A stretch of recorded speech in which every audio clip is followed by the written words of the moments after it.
जय हिंद बच्चों, Sanjay public inter college की ऑनलाइन क्लासेस में आप सभी का स्वागत है। जैसा कि मैं आपको पिछली वीडियो में बता चुकी हूँ, उनकी जीवनी के विषय में, उनकी कृतियों के विषय में, मीराबाई के जन्म के बारे में, उनके परिवार के विषय में मैं आपको पिछली वीडियो में सब समझा चुकी हूँ। ये आपको जानना है तो उनकी जीवनी के लिए मेरी पिछली वीडियो ध्यान से देखें।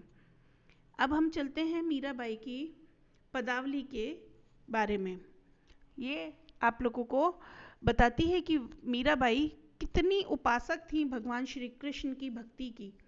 वो भक्ति में लीन थी और वो हमेशा उन्हीं से संबंधित, भगवान श्री कृष्ण से संबंधित उन्होंने जितना भी काव्य लिखा है वो सिर्फ भगवान श्री कृष्ण से संबंधित ही लिखा है। ये समझ लीजिए उनका जो पूरा जीवन है वो केवल और केवल उसमें श्री कृष्ण के रंग में ही वो रंगी रही हैं। पूरा जो कुछ भी काव्य उन्होंने गाया है वो ओत प्रोत है भगवान श्री कृष्ण के भक्ति का। चलिए आगे बढ़ते हैं हम लोग। बसो मेरे नैनन में नंदलाल, मोर मुकुट मकराकर कुंडल, अरुण तिलक दिए भाल। कितना सुंदर लिखा है उन्होंने।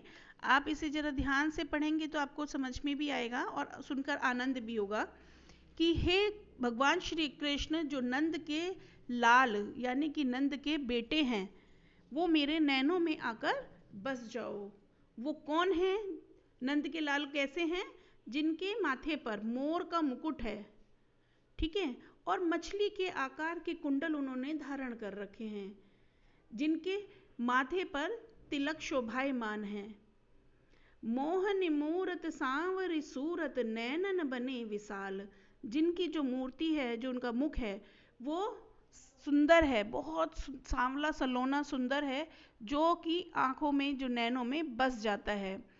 अधर सुधारस मुरली राजत, उर बैजंती माल। जिसके अधरों पर, अधर मतलब मुख, होठों पर, उनके जिसके होठों पर सुधा के रस, सुधा मतलब होता है अमृत, अमृत रूपी जो मुरली है, जो उनके जिसके होठों पर रखी हुई है, और जिसके गले में बैजंती के फूलों की माला पड़ी हुई है। अब इतनी सुंदरता, इतना आप लोग अगर इसे ध्यान से सुन रहे होंगे तो आपके मन में भगवान श्री कृष्ण की एक मूर्ति उभर के आ रही होगी। तो उस मूर्ति को अपने हृदय में लगातार बनाए रखिए और आगे पढ़ते रहते हैं हम लोग। क्षुद्र घंटिका कटित शोभित, नुपुर सबद रसाल। अब उनकी जो कटी पर है वो छोटी छोटी घुंघरों की एक लड़ी बंधी हुई है, जो कि जब घुंघरू बजते हैं तो बड़े सुंदर, बहुत शोभित होते हैं, बहुत सुंदर लगते हैं, शोभायमान होते हैं। मीरा प्रभु संतन सुखदाई, भगत बछल गोपाल। वो जो गोपाल है, जो भक्तों को अपना आशीर्वाद देते हैं, जो उनकी रक्षा करते हैं और साथ में मीरा को सुख देते हैं। तो आपको ये वाला पैराग्राफ, ये पद समझ में आ गया होगा। इतना आपको क्लियर हो गया तो हम आगे बढ़ते हैं। सुनने में बड़ा अच्छा लग रहा होगा। भगवान श्री कृष्ण आपकी आंखों के सामने चित्रित होते हैं। पायो जी मैंने राम रतन धन पायो, वस्तु अमोल दी मेरे सतगुरु, कृपा कर अपनायो। अब वो कहते हैं, भगवान श्री कृष्ण को बोलते हैं, हालांकि इसमें राम का नाम है लेकिन आप इस चीज़ के लिए, ये लय और ताल के लिए लिया गया है, लेकिन इसमें राम नाम जो होता है वो भगवान श्री रामचंद्र, जो आप लोग रघुकुल के जो श्री राम हैं उनके विषय में नहीं है। राम तो एक ऐसा नाम है जो कि हर कोई किसी न किसी रूप में गाता ही रहता है। तो वो उसी राम के लिए कहती हैं कि मैंने राम रतन, राम रूपी जो रत्न है, ऐसे धन को प्राप्त कर लिया है। किसने दी है वो?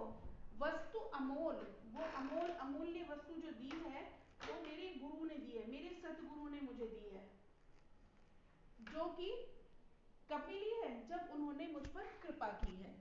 ठीक है, जन्म जन्म की पूंजी पाई, जग में सभी।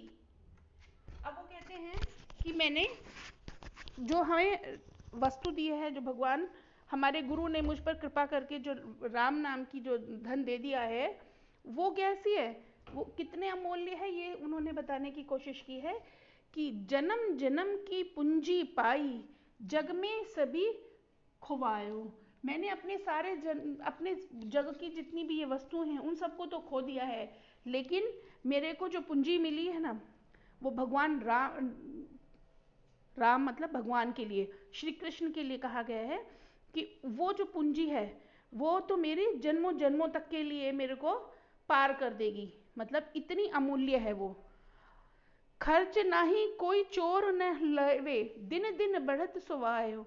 नाम, इस लाइन से ही आपको समझ में आ चुका होगा कि इसमें कुछ खर्चा नहीं होता है, मेरा कुछ खर्चा नहीं है और ना ही इसे कोई चोर चुरा सकता है। दिन पे दिन ये बढ़ती ही चली जा रही है। कौन सी पूंजी, किस बात के लिए कहा है उन्होंने? राम रतन धन पायो, जो राम रूपी जो रतन है वो धन जो है वो हम जैसा मैंने प्राप्त कर लिया है, वो उसकी खासियत बता रही है। सत की नाव खेवटिया सतगुरु, भव सागर तर आयो। मीरा के प्रभु गिरधर नागर, हरख हरख जस गायो। अब वो कहती हैं कि मेरी जो ये नाव है ना, ये जो मेरे भव सागर से पार निकालने के लिए जो ये मेरे जीवन रूपी जो नैया है, उस नैया को पार लगाने के लिए जो मेरा खेवट है, यानी कि जो नाव को चलाने वाला जो चालक है, वो तो मेरा सतगुरु है। जब मुझे ऐसे सतगुरु मिल गए हैं जिसने मुझे राम रूपी धन मुझे दे दिया है और इतना अमूल्य धन मुझे प्राप्त करा दिया है, तो अब वो जो सतगुरु हैं वो मुझे इस भव सागर से भी पार निकाल देंगे। अब वो कहती हैं मीरा अंत में कि मीरा के प्रभु गिरधर नागर। अब वो कहती हैं कि मीरा के तो सिर्फ गिरधर नागर है, वो गिरिधर ही है सिर्फ मेरा, और जिसका मैं यश खुशी खुशी हर्षोल्लास के साथ सिर्फ उन्हें ही गाती हूँ। ठीक है, तो ये वाला आपको पैराग्राफ पूरी अच्छे तरीके से समझ में आ गया होगा। अब आपको पहला समझ में आ गया, दूसरा समझ में आ गया, आगे बढ़ते हैं। माई री मैं तो लियो गोविंद मोल। वो कहती हैं कि हे माई, मतलब माई का मतलब मदर के लिए कहा जाता है, कि मैंने तो गोविंद को मोल खरीद लिया है। मोल मतलब होता है मूल्य देकर किसी चीज को खरीदना। कोई कहे छाने कोई कहे चुपके, लियो रही बजंता ढोल। वो कहती हैं कि कोई तो ये कहते हैं कि चुपचाप चुरा लिया है उसने, किसी को बताया नहीं है। और मैंने वो कोई चीज खरीदते हैं तो हम लोग क्या करते हैं, चुपचाप खरीद के ले आए, किसी को पता नहीं चलना चाहिए। ठीक है, या कोई क्या करते हैं, छीन के ले लेते हैं, किसी को कोई चीज चाहिए। लेकिन वो कहती है कि मैंने तो गोविंद को जो मोल लिया है ना, वो तो ढोल ढबक्का बजा के लिया है, सबको सामने लिया है, चुपचाप कुछ नहीं लिया। कोई कहे मूंगो कोई कहे सूंघो, लियो री तराजू तोल। वो कहते हैं कि कुछ तो कहते हैं कि ऐसे ही ले लिया, रैंडमली ले लिया है, कि ठीक है कि सूंघ के लिया है, हाथ से लिया है। लेकिन मीरा जी कहती हैं कि मैंने ऐसे कुछ नहीं लिया, मैंने तो बाकायदा पूरा ठोस बजा के पूरा तराजू में तोल के तब लिया है। तराजू में तोल के ऐसा नहीं कि भगवान श्री कृष्ण को तराजू में बिठा दिया और उसे तराजू को तोलना शुरू कर दिया। तराजू का मतलब होता है हृदय के अंदर की जो तराजू है, जो हम अच्छे और बुरे की परख कराते हैं, वो जो हृदय रूपी जो तराजू है, उसमें अच्छी तरीके से तोल के सोच समझ के सही और गलत का निर्णय लेके तब मैंने भगवान गोविंद को, भगवान श्री कृष्ण को अपने मोल खरीदा है। कोई कहे कारो कोई कहे गोरो, लियोरी मोलक मोल। अब कोई तो उनको कहता है कि अरे काला ले लिया, कोई कहता है कि अरे वो तो गोरा है, लेकिन मेरे लिए तो वो अमोल है, अमूल्य है, उसका तो कोई मूल्य हो ही नहीं सकता, बहुत सुंदर है वो मेरी नजरों में। या ही कू सब जागट है, लियोरी अखियां खोल। सब लोग कहते हैं कि आंख मूंद के ले लिया है क्या, लेकिन वो कहती हैं कि मैंने, सारे दुनिया चाहे सो रही हो लेकिन मैंने तो उसको पूरी आंखें खोल के तब लिया है। मीरा कुप्रभु दर्शन दीन्हा, पूरब जन्म की कौ कौल। तो वो कहती हैं कि मीरा मतलब अपने लिए कहा है उन्होंने, कि मीरा को उन्होंने दर्शन दे दिए ना, वो तो मतलब मेरे पूरे पूर्व जन्म का ही कोई अच्छा पुण्य रहा होगा, कि मैंने इस जन्म में तो इतना अच्छा पुण्य किया नहीं है, लेकिन मेरा पूर्व जन्म के कर्म ही ऐसे रहे हुए होंगे कोई, जिसकी वजह से आज मुझे भगवान श्री कृष्ण ने दर्शन दे दिए, वो मेरे जीवन में हैं। तो ये चीज़ ही उनके लिए बड़ी विचित्र और विशेष है। अब आप लोगों को एग्जाम्स के लिए मैं एक बहुत अच्छा सा हिंट देती हूँ कि क्योंकि उसमें आपके क्वेश्चन पेपर में अक्सर आता है कि निम्नलिखित दोहे या पद्य में से जो किस लेखक ने लिखा है, उस लेखक या लेखिका का नाम लिखें और उस पाठ का के शीर्षक का नाम लिखें। ऐसा एक क्वेश्चन आता है आप लोगों के। तो मीरा की बड़ी जल्दी पहचान हो जाती है, क्योंकि मीराबाई जो हैं उनकी एक सबसे अच्छी पहचान क्या है कि वो अपने हर पद्य में उनका नाम मीरा लिखा हुआ जरूर आएगा। तो जैसे ही मीरा लिखा आता है आप तुरंत पहचान लेंगे और 1 नंबर आपका पक्का हो जाता है। ठीक है, तो ये भी आप लोगों के लिए बड़ी आसान है कि यदि वो एग्जाम्स में आता है तो बड़े आराम से आप इसे पहचान सकते हैं। चलिए चलिए चलिए आगे बढ़ते हैं फिर। मैं तो सांवरों के रंग रांची, साज सिंगार बांधी पग घुंघरू, लोक लाज तज नाची। अब वो कहते हैं कि मैं तो उस सांवरे, सांवरे मतलब श्री कृष्ण के बारे में कहा है कि मैं उस सांवरे के रंग में रंग चुकी हूँ, मैं पूरी तरह से उस श्री कृष्ण के रंग में रंगी हुई हूँ। और मैं पूरे साज सिंगार के साथ में पैरों में घुंघरू बांधकर, सब लोक लाज को छोड़कर मैं उनके नाम के लिए नाच रही हूँ। उस समय पर, जिस समय पर मीराबाई का जन्म हुआ था, तो उस समय पर स्त्रियों को बहुत दबा के रखा जाता था, उनको डोमिनेट नहीं होने दिया जाता था ना। तो उनके ऊपर एक बंदिश हुआ करती थी, घर में रहेंगे, 4 दीवारी में रहेंगी। तो उस चीज़ से को छोड़कर, उस सब चीज़ का खंडन कर कर मीराबाई ने सब छोड़ छाड़ कर भगवान श्री कृष्ण के रंग में रंग गई थी वो। और उन्होंने लोग जो संत पुरुष थे, संत भी तो मनुष्य पुरुष थे ना, तो वो साधु संत जो थे उनके साथ में वो जगह जगह मंदिरों में जाती थी, अपने पदावली गाती थी और भगवान श्री कृष्ण के प्रेम में मग्न होकर नाचती थी। तो उसी चीज़ के लिए इन्होंने कहा है कि मैंने सब लोक लाज छोड़कर अपने पैरों में घुंघरू बांधकर मैं भगवान श्री कृष्ण उस सांवरे के रंग में रंग गई हूँ। गई कुमति लाई संत की संगति, भगत रूप भई सांची, गाय गाय हरि के गुण निस दिन, काल ब्याल सु बाँची। तो अब वो कहती हैं कि मेरे दिमाग की जो कुमति थी, कुमति मतलब होता है बुरी बुद्धि, गलत बुद्धि, ठीक है, तो वो उसके लिए कहती हैं कि मेरे कुबुद्धि चली गई है और मेरे मन में भक्त रूपी जो सच्चाई है वो मेरे मन में बस गई है, जिसको मैं गा गा कर उस हरि के नाम का गुणगान करती रहती हूँ दिन रात। किसी भी समय में मैं हमेशा दिन रात, सुबह दोपहर शाम रात, हर समय, केवल हर काल में केवल और केवल मैं उस सांवरे के गुणों को बाँचती रहती हूँ। बाँचती मतलब फैलाना, ठीक है, पढ़ के सुनाना या बताना या समझाना लोगों को। उण बिन सब जग खारो लागत, और बात सब कांची, मीरा श्री गिरधर लाल सु भक्ति रसीली जांची। अब वो कहती हैं कि उण बिन, उसके बिना, उस मतलब उस सांवरे भगवान श्री कृष्ण के लिए कहा गया है कि उस सांवरे के बिना ये सारा जीवन जो है वो खारा खारा मतलब बेकार लगता है, उसकी मुझे कोई कीमत नजर नहीं आती। यही बात सबसे ज्यादा सच्ची है, इसके अलावा जो कुछ है सब झूठ है। अब मीराबाई के अपने लिए कहती हैं कि मेरे लिए तो वो गिरधर नागर जो है वो ही सबसे बड़ा रसीला और सच्चा है, बाकी सब सारी दुनिया खारे की तरह है। जैसे खारी चीजें होती है ना, खाई नहीं जाती हैं, तो वो उसके लिए कहा गया है। ठीक है, तो आपको अभी तक 4 मैंने पदावली आप लोगों को समझाए हैं उनकी।